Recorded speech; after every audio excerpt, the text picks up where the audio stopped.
Hello friends, welcome back to M S आरीवर्क classes. तर या क्लासमध्ये आपण पाहणार आहोत चेन स्टिचची प्रॅक्टिस.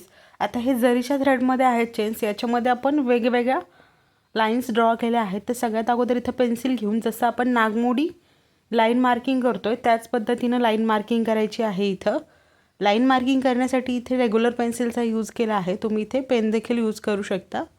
अशा पद्धतीने हे नागमोडीची लाईन मार्किंग आहे ती करून घ्यायची. पाहू शकता. लाईन करताना व्यवस्थित आणि प्रॉपर घ्यायचा प्रयत्न करा. पाहू शकता लाईन झाली. आता मार्किंग करून जास्त मोठीही साईज घ्यायची नाही, कारण आपण हे स्टार्टिंगला ज्यावेळेस तुम्ही आरीवर्क शिकताय त्यावेळेला ह्या फक्त बेसिक लाईन असतात ज्यावरती तुमची हाताची प्रॅक्टिस होते. म्हणजेच काय, तर तुमचा हात हा प्रत्येक आता फक्त सरळ लाईनमध्ये तर सगळ्यांनाच घ्यायला येतं, पण अशा लाईनमध्ये आपला हात पुढच्या साईडला वगैरे फिरला गेला पाहिजे, तुमचा हात टर्न झाला पाहिजे. यासाठी या सगळ्या लाईनवर प्रॅक्टिस करायची राहते. इथे खाली अजून एक लाईन मार्किंग होत आहे. या लाईनवर पण तुम्हाला जरी थ्रेडनंच प्रॅक्टिस करायची. बेसिक लाईन्स आहेत यासाठी इथं सगळ्यात अगोदर तर जरीचा धागा घ्यायचा आहे. त्या जरीच्या थ्रेडला जी आपण सुरुवातीची नॉट देतो, म्हणजे स्टार्टिंगची नॉट, ती नॉट देऊन घ्यायची. पाहू शकता.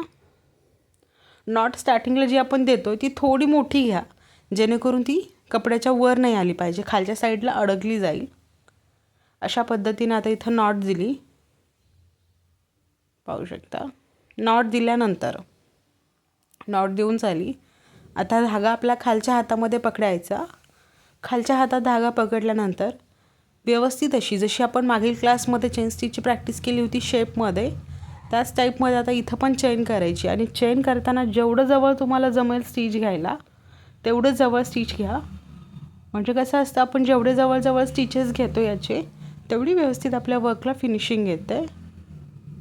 निडल यासाठी 2 तार यूज केलेली आहे. जे पण काही आपण थ्रेडचं वर्क करतो आणि स्टार्टिंगला ज्यावेळेस तुम्ही क्लास जॉईन करता तर ही निडल तुमच्याकडे असायलाच हवी. कंपल्सरी आहे ही निडल असणं, कारण या निडलमुळे होतं काय, व्यवस्थित असा धागा वर येतो, धागा सुईमधून निसटत नाही, किंवा ज्यावेळेस तुम्ही वर्क करता त्यावेळेला धागा तुमचा तुटत नाही. या सगळ्या जर तुम्हाला प्रॉब्लेम्स होत असतील तर तुमची निडल ही व्यवस्थित तुम्ही सिलेक्ट केलेली नाही. त्यासाठी आपला अगोदरचा व्हिडिओ पहा, त्यामध्ये देखील तुम्हाला निडल्स कोणत्या यूज करायच्या आहेत हे सांगितलेलं आहे. त्यासाठी तुम्ही प्लेलिस्टमध्ये जाऊन देखील आरीवर्क क्लासेस पाहू शकता, किंवा मग खाली जर गेले तुम्ही व्हिडिओच्या तर तिथे देखील तुम्हाला दिसेलच. अशा पद्धतीने आता पूर्ण चेन स्टिच करून घ्यायची. आता आपण चेन स्टिच करताना या ज्या लाईन आहेत त्या आपण आडव्या मार्किंग केल्या होत्या, पण जर तुम्हाला आडवं मार्किंग केल्यानंतर स्टिच करायला प्रॉब्लेम येत असेल तर तुम्ही हे जे आपण मार्किंग केलं त्याला सरळ पकडून देखील चेन करू शकता, म्हणजे हात व्यवस्थित तुमचा फिरला जाईल. आणि हो, त्याचबरोबर जर तुम्हाला आरीवर्कचे online basic to advance class join करायचे असतील तर वर दिलेल्या नंबरवरती कॉन्टॅक्ट करा आणि तुमची सीट लवकरात लवकर रजिस्टर करा. आपल्याकडे class with material, without material देखील अवेलेबल आहेत. आणि हा पूर्ण क्लास 2 महिन्यांचा राहतो, ज्याच्यामध्ये तुमचं बेसिक, ॲडव्हान्स, त्याचबरोबर जे तुम्हाला ब्लाऊजवरती मार्किंग वगैरे नसेल येत, म्हणजेच मार्किंग आणि मेजरमेंट्स, तर आपण क्लासमध्ये ते देखील शिकवतो. प्लस म्हणजे ब्लाऊजवरती डिझाईन कशी ट्रेस करायची किंवा ट्रेस पेपर कसा वापरायचा हे देखील क्लासमध्ये येतं. त्यासाठी तुमची सीट लवकरात लवकर रजिस्टर करा. जर तुम्ही वर्किंग लेडीज असाल तर आपल्याकडे नाईट बॅचेस देखील अवेलेबल आहेत. हाऊसवाईफसाठी afternoon batches, morning batches available आहेत. तर वर दिलेल्या नंबरवर लवकरात लवकर कॉन्टॅक्ट करा किंवा व्हॉट्सअप करा. आणि त्याचबरोबर जर तुम्हाला आरीवर्कचं मटेरियल होलसेल, रिटेल दोन्ही पाहिजे असेल, आपल्याकडे ते देखील पूर्ण मटेरियल अवेलेबल आहे. तुम्ही व्हॉट्सअप करा आणि व्हॉट्सअपला तुम्हाला कॅटलॉगमध्ये मटेरियल दिसून येईल. सो तुम्ही तिथून तुमची शॉपिंग जी काही आहे मटेरियलची ती करू शकता. आता त्याचबरोबर आपली इथं चेन स्टिच देखील होत आली आहे. आणि चेन स्टिच घेताना एकसारखे स्टिचेस घ्यायचे आहेत, म्हणजे जसं तुम्ही पहिला टाका घेतात तेवढ्याच डिस्टन्सवर दुसरा टाका देखील आला पाहिजे. जर तुम्ही लहान मोठे टाके घेतले तर आपल्या वर्कला फिनिशिंग येणार नाही. त्यासाठी ज्यावेळेस पण तुम्ही हे स्टिच करताय तर तुमच्या स्टिचेसची साईज ही एकसारखी असायला हवी. आता त्याचबरोबर जशी आपण रेग्युलर नॉट देतो, म्हणजे शेवटची गाठ, ती इथे शेवटची गाठ देऊन घ्यायची. त्यासाठी थ्रेड खालून वर आला आहे. थ्रेड खालून वर आल्याच्या नंतर त्याला आपण जी एक लास्टवाली चेन घेतली त्याच्यावर ठेवायचे, आणि जो आतमधला धागा होता त्याच्यातला कुठलाही एक धागा सुईमध्ये अडकवून खालचा धागा पूर्ण खाली खेचून घ्यायचा आहे. अशा पद्धतीनं जर तुम्ही नॉट दिली तर ती व्यवस्थित अशी परफेक्ट बसेल. त्यानंतर हा थ्रेड कट करून घ्यायचा आहे. आपण अगोदर ज्या लाईनवरती वर्क केलं तिथला थ्रेड कट करून घ्या, म्हणजे हा जरीचा जो धागा आहे तो कट करून घ्यायचा. आणि हो, त्याचबरोबर मला मागील काही दिवसात इन्स्टाला देखील खूप क्वेश्चन्स आले की जरीचा थ्रेड कुठला यूज करायचा आहे, कारण तुम्ही जी चेन करता त्या चेनमध्ये खूप जास्त फिनिशिंग आणि शाईन दिसते थ्रेडमध्ये. तर यासाठी तुम्ही नायलॉनमध्ये थ्रेड यूज करू शकता जरीचा. असा जर धागा तुम्ही यूज केला तर तो लॉंग लास्टिंग राहतो, कट वगैरे होत नाही. ब्लाऊज किती देखील दिवस ठेवला तरी पण तो आहे असा राहतो. आता ही जी खाली लाईन मार्किंग केली आहे त्यावरती देखील वर केलेली चेन कंटिन्यू करा. पाहू शकता स्टिचेस अगदी सेम. आणि मेन म्हणजे तुम्ही चेन करताना जेवढे जवळजवळ टाके घ्याल का तेवढी तुमची चेन व्यवस्थित येईल, धागा कट होणार नाही आणि चेनला फिनिशिंग देखील येईल. असं नको वाटायला की आपण लांब टाके घेतले म्हणजे आपलं लवकर होईल, असं नाही. लांब टाके घेतले की काय होतं, धागा खेचला जातो. तुमचा हा जो मेन प्रश्न असतो नवीन स्टुडंट्सला की आम्ही ज्यावेळेस चेन करतो आमचा कपडा डॅमेज होतो, म्हणजेच त्या फॅब्रिकला होल पडतात. तर ते होल का पडतात आणि कशासाठी पडतात?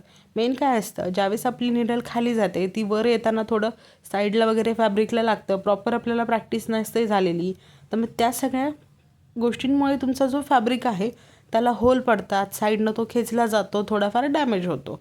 आणि हे स्टार्टिंगमध्ये कॉमन आहे, याच्यात काही म्हणजे असं नाही की तुमचाच होतोय. नवीन जे पण काही स्टुडंट प्रॅक्टिस करतात त्यांच्यासोबत देखील असं होतं. त्यामुळे तुम्ही प्रॅक्टिस करत राहा कंटिन्यूमध्ये. जसं जसं तुमची पुढे प्रॅक्टिस होईल त्याचनुसार तुमच्या वर्कला फिनिशिंग देखील येणार आहे. टाईम पुढे जाण्यात अर्थ नाही. पहा, जेवढी तुमच्या हाताची प्रॅक्टिस होईल तेवढी वर्कला फिनिशिंग येईल. आणि क्लासमध्ये तुम्हाला प्रॅक्टिससाठी देखील भरपूर टाईम दिला जातो आणि त्या टाईममध्ये जर तुमची प्रॅक्टिस झाली तर पुढे क्लासमध्ये तुम्हाला अजिबात प्रॉब्लेम येत नाही. आपले काही स्टुडंट देखील आहेत, त्यांचे देखील वर्क मी तुम्हाला एंडिंगमध्ये शेअर करते. त्यानुसार देखील तुम्ही पाहू शकता की कशा पद्धतीने त्यांनी वर्क केलेलं आहे, हे देखील तुम्हाला पुढील व्हिडिओमध्ये मी दाखवते. तर असंच चेन स्टिच कंटिन्यू करा आणि शेवटी नॉट द्या. व्हिडिओ अजिबात स्किप करू नका, फुल व्हिडिओ पहा, कारण लास्टमध्ये मी स्टुडंटचे वर्क देखील शेअर करत आहे.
इथे आता आपली चेन स्टिच करून झाली आहे. हा व्हिडिओ तुम्हाला कसा वाटला नक्की कमेंट करून सांगा. व्हिडिओला लाईक, शेअर आणि सबस्क्राईब करायला विसरू नका.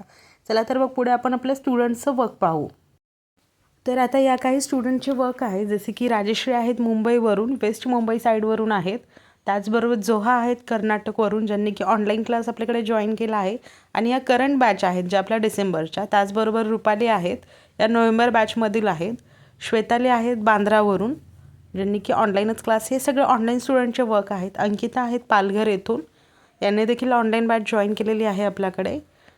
प्रतीक्षा आहे वाघोलीवरून. आता हे त्यांचे स्टार्टिंगचे प्रॅक्टिस वर्क आहेत जे आपण तुम्हाला घेतो. निकिता आहेत हैदराबाद तेलंगणा या साईडवरून. प्रतीक्षाचंच वर्क आहे जे की सेकंड आय थिंक थर्ड डेचं वर्क आहे, ज्यामध्ये फ्लावर वगैरे केलेलं आहेत. माधुरी आहे बारामतीवरून, तर यांनी देखील फ्लावरमध्ये वर्क केलेलं आहे. त्याचबरोबर कल्याणी आहे डिसेंबर बॅचची पुणे येथून, त्यांनी देखील केलं आहे. मोनाली आहेत नाशिकवरून, यांची देखील बॅच डिसेंबरचीच आहे. आणि त्याचबरोबर प्रतीक्षा आहेत, आता यांचं इथे सिटी मेन्शन नाही झालेली. त्याचबरोबर प्रज्ञा आहे भोर येथून. तर या सगळे आहेत आपले स्टुडंट वर्क.